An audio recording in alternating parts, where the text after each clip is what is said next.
Hello everyone. जैसा आप देख सकते हैं आरआरबी जेई का जो शॉर्ट नोटिस है वो आ चुका है अभी आज। Centralise employment notice 5/25। ठीक है। Recruitment of post for the junior engineer depot medical superintendent and chemical metallurgy assistant. ठीक है। इसका कुछ दिन पहले ड्राफ्ट नोटिस आया था, उसमें उन्होंने नंबर ऑफ वैकेंसी दे रखा था।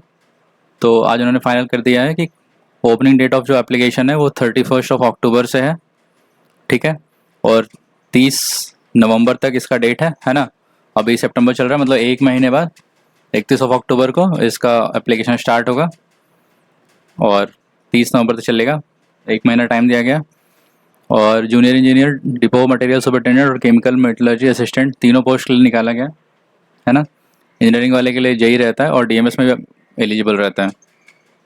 लेवल 6 का जॉब है, बेसिक पे 35,400 और जो पूरा सैलरी स्ट्रक्चर बनता है वो बेसिक प्लस डीआरए एचआरए सब होता है ना। मेडिकल स्टैंडर्ड अलग अलग तरीके इसमें रहता है, यहाँ पे नहीं लिखा हुआ बट डिटेल नोटिफिकेशन में आपका आएगा। मेडिकल स्टैंडर्ड मिनिमम इसमें A3 चाहिए होता है, फिर B1 B2 और फिर C1 है ना।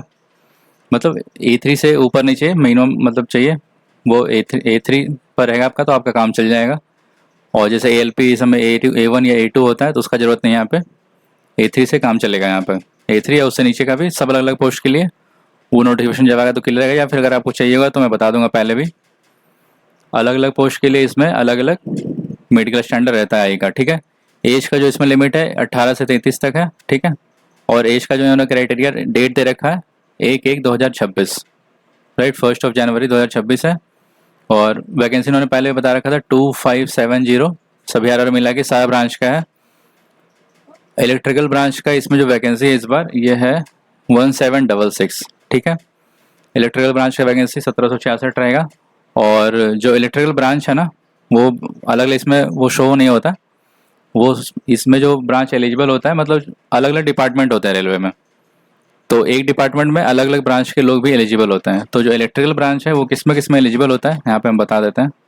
एक तो इलेक्ट्रिकल में एलिजिबल होता है, दूसरा मैकेनिकल में एलिजिबल होता है। ठीक है।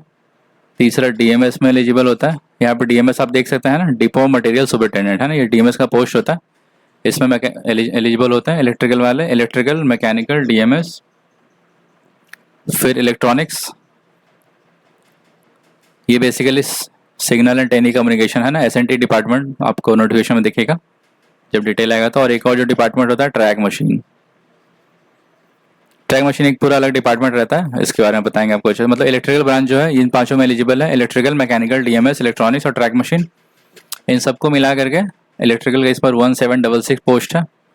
पोस्ट थोड़ा इस पर कम दिया है बट ठीक है, मेहनत आपको ज़्यादा करना पड़ेगा थोड़ा। लास्ट टाइम पोस्ट अच्छा था बट अभी शॉर्ट नोटिफिकेशन में इतना दिया, मतलब पोस्ट लगता है अभी नहीं पड़ेगा। ठीक है। तो यहाँ से आप डेट देख सकते हैं। फिर 31 अक्टूबर से शुरू है ना।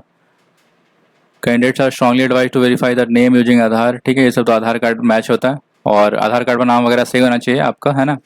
ये क्योंकि वहाँ पे अपलोड करना होता है और जब डॉक्यूमेंट वेरिफिकेशन के टाइम पे भी आधार कार्ड बहुत अच्छे से चेक होता है। और इसमें एग्जाम में भी आधार का बायोमेट्रिक मांगता है, मतलब बहुत सारे एग्जाम में भी नहीं रहता बट रेलवे वाले एग्जाम में आरआरबी में आधार का बायोमेट्रिक से मैच किया जाता है नाम, और आपका फिंगरप्रिंट भी लिया जाएगा एग्जाम में ऑनलाइन में, है ना।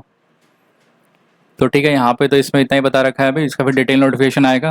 फॉर्म भरने का जो स्टार्टिंग डेट है ना 31 अक्टूबर, तो उसके पहले आ जाएगा डिटेल नोटिफिकेशन। ये मे भी अभी 5-6 दिन में आए या फिर 10-15 दिन बाद भी आ सकता है, इसका कुछ वो नहीं है। तो ठीक है, मेन तो इसमें यही जानना था। तो जब आएगा तो आप अप्लाई कर लेना। बाकी इससे रिलेटेड कोई डाउट हुआ तो आप पूछ सकते हैं, है ना। कौन सा में अप्लाई करना या किसी भी टाइप का आपको हेल्प चाहिए तो इसमें आप बताना। और एक बार सिंस फॉर्म फिक्स डेट हो चुका है, और एक चीज़ और यहाँ पे फॉर्म भरने का जो लास्ट डेट है 30 नवंबर है ना, तो 3-4 महीने का टाइम तो श्योर मिलेगा। तो आप मान के चल सकते हैं कि CBT 1 जो होगा, है ना, तो मार्च के अप्रॉक्स माने, मार्च या उसके बाद, बट मार्च मानना चाहिए, ज़्यादा लेट से फिर पता नहीं। ठीक है, आप मार्च को मान सकते हैं। तो लास्ट टाइम भी ऐसा ही हुआ था प्रोबेबली, जितना मुझे याद आ रहा, बाकी एग्जैक्ट तो देखना पड़ेगा। तो नवंबर लास्ट में तो तो दिसंबर, जनवरी, फरवरी, यहाँ 3 महीने टाइम तो मिलेगा, है ना। तो CBT 1 मार्च में, इसलिए आप तैयारी शुरू कर सकते हैं क्योंकि फॉर्म तो आएगा, तो फॉर्म फिक्स है तो आना ही है। इसका CBT 1 का जो सिलेबस है ना, CBT 1 का जो मार्किंग स्कीम है 100 नंबर का पेपर होता है, 100 क्वेश्चन 100 नंबर का, और टाइम आपको मिलेगा 90 मिनट, मतलब 1.5 घंटे में 100 क्वेश्चन सॉल्व करना है। मैथ्स का 30 क्वेश्चन आएगा, रीजनिंग का 25, जनरल अवेयरनेस का 15 और जनरल साइंस का 30। साइंस बहुत इंपॉर्टेंट है क्योंकि साइंस का अलग से 30 क्वेश्चन रहता है और ये जनरल अवेयरनेस का अलग से 15 नंबर। ठीक है, आप देख सकते हैं यहाँ पे एकदम 40 30 100 क्वेश्चन, सारा क्वेश्चन 1 नंबर का और टाइम 1.5 घंटा। 1.5 घंटे में आपको 100 क्वेश्चन सॉल्व करना है। सारा नॉन टेक है, इसमें कोई टेक्निकल नहीं रहता CBT 1 में। तो मैथ्स रीजनिंग में भी पूरा मार्क्स उठाने की कोशिश करना है अच्छे से। और साइंस भी बहुत इंपॉर्टेंट है। GA में मतलब हिस्ट्री, पॉलिटी, करंट अफेयर सारा कुछ रहता है, इकोनॉमिक्स है ना, सब कुछ रहेगा, ज्योग्राफी। जनरल साइंस में सिर्फ साइंस का सवाल मतलब 30 क्वेश्चन अलग से साइंस का रहता है। ठीक है, ये CBT 1 का है, CBT 1। ये जब डिटेल नोटिफिकेशन आएगा तो आएगा उसमें, बट लास्ट टाइम यही सिलेबस था और यही एग्जाम पैटर्न था। और जो CBT 2 है इसमें 2 घंटे का पेपर होता है और 150 क्वेश्चन आता है ना, 150 क्वेश्चन 150 नंबर का, 2 घंटे का पेपर होगा, 120 मिनट का। इसमें देखिए जनरल अवेयरनेस का 15 क्वेश्चन, फिजिक्स केमिस्ट्री का 15 क्वेश्चन। एक बात यहाँ पर ध्यान रखना है, CBT 1 में साइंस का 30 क्वेश्चन है ना, CBT 1 में फिजिक्स और केमिस्ट्री मतलब बायोलॉजी नहीं आता है यहाँ पे। ठीक है, बायोलॉजी नहीं आएगा CBT 2 में। ठीक है, जनरल अवेयरनेस 15, फिजिक्स केमिस्ट्री का 15 क्वेश्चन, कंप्यूटर का 10 क्वेश्चन और इन्वायरमेंट एंड पॉल्यूशन कंट्रोल से 10 क्वेश्चन। ठीक है, और टेक्निकल एबिलिटी आपका जो भी ब्रांच पेपर है ना, ये है मतलब आपका जो ब्रांच पेपर है, branch paper electrical, mechanical, civil, अपना अपना जो ब्रांच है उसका 100 क्वेश्चन है ना। तो टोटल यहाँ पे 150 क्वेश्चन हो गया, 150 क्वेश्चन 150 मार्क्स, 2 घंटे टाइम मिलेगा आपको। ठीक है, तो ये CBT 2 का एग्जाम पैटर्न है। तो वही पहले CBT 1 होता है, फिर CBT 2 होता है, इसके बाद CBT 2 के बेसिस पे इसके बाद DB होता है, फिर मेडिकल होता है। ठीक है, तो फाइनल मेरिट लिस्ट के बाद बनता है। तो सिंस आपका यहाँ पे डेट आ चुका है इसका फॉर्म भरने का, तो फॉर्म तो आएगा ही मतलब फिक्स है ना, डेट आ चुका है। तो आप अपना तैयारी स्टार्ट कीजिए अच्छे से। और इससे रिलेटेड और कुछ डाउट होगा आपको तो आप कमेंट सेक्शन में पूछिएगा, या फिर किस टाइप का आपको हेल्प चाहिए, जोन सिलेक्शन में या फिर पोस्ट कैसा कौन सा है, उस पर बताएंगे अच्छे से सब कुछ।